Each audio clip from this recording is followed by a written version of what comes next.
Hello दोस्तों, नमस्कार। मैं सतीश कुमार पहलवान गुरुदीन ग्रुप ऑफ कॉलेज के यूट्यूब चैनल पर आप सभी का हार्दिक स्वागत करता हूं।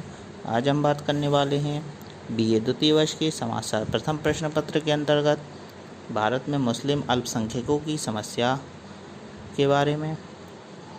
अगर अभी तक आपने हमारा चैनल सब्सक्राइब नहीं किया है तो कृपया चैनल सब्सक्राइब करें, लाइक करें, कमेंट करें, शेयर करें। नीचे दिए गए बेल आइकन को क्लिक करना ना भूलें ताकि नई नई नोटिफिकेशन भी आप तक आसानी से पहुंच सके। तो आइए दोस्तों शुरू करते हैं। भारत के संविधान में स्पष्ट रूप से उल्लेखित है कि सभी नागरिकों के लिए एक ही सिविल कोड लागू होगा। भारतीय सरकार भी समाज सुधार की दृष्टि से भारतीय मुसलमानों के पर्सनल लॉ में कुछ आवश्यक परिवर्तन करने की इच्छुक रही है, जिससे उसका आधुनिकीकरण संभव हो सके।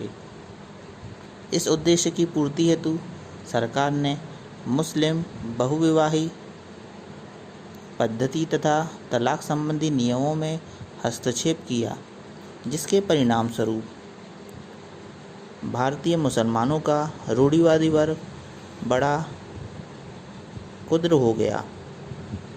इस वर्ग का दृढ़ मत यह था कि उनका विवाह संबंधी मुस्लिम कानून शरीयत पर आधारित है तथा इसमें किसी भी प्रकार का हस्तक्षेप करना उनके धर्म के विरुद्ध है।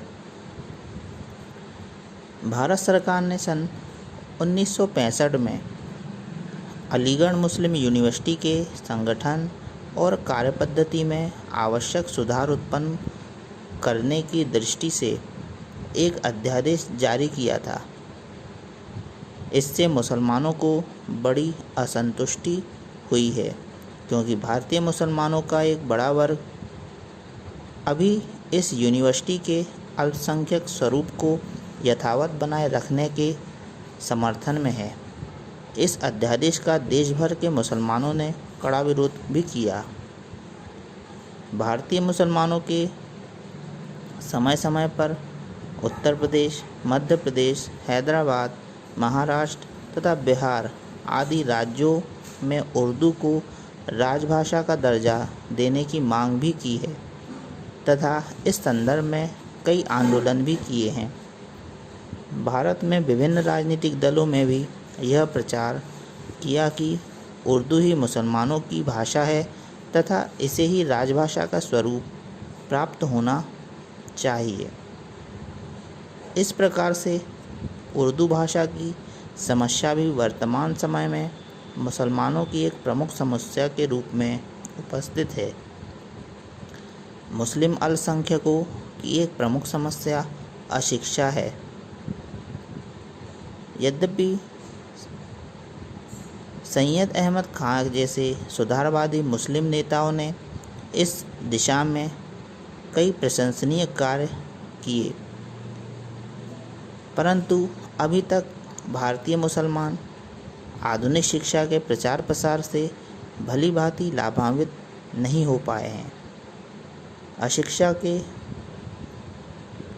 कारण एक और मुस्लिम अल्पसंख्यक अपनी आर्थिक सामाजिक स्थिति सुदृढ़ नहीं कर पाए हैं, तो दूसरी ओर उनके रूढ़िवादी तथा पेशेवर नेता भी उनका महत्वपूर्ण शोषण करते हैं। अशिक्षा के ही कारण मुस्लिम समुदाय सुधारवाद से बचने का प्रयास करता है। भारत विभाजन का घाव आज भी कुछ हिंदुओं के हृदय में उपस्थित है, जो कतिपय सांप्रदायिक संगठनों के रूप में यदाकदा व्यक्त होता रहता है। आज़ादी के उपरांत भारत में हिंदू मुस्लिम सांप्रदायिक दंगों का इतिहास विश्व विदित हो चुका है। उर्दू भाषा का प्रश्न, आरक्षण और सुविधाएं, धर्मांधता आदि के कारण अभी तक यह दंगे होते रहते हैं।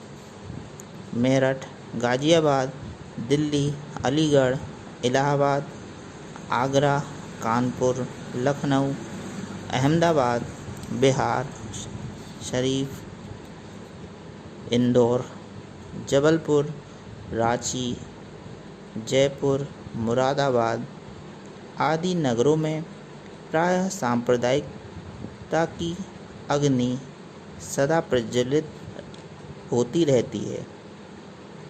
अभी पिछले वर्षों में राम जन्म भूमि तथा बाबरी मस्जिद के प्रश्न पर हुए सांप्रदायिक दंगों ने संपूर्ण उत्तर प्रदेश को झकझोर कर रख दिया था, जिसमें सैकड़ों निरीह लोगों को जानमाल की छठी भी उठानी पड़ी थी।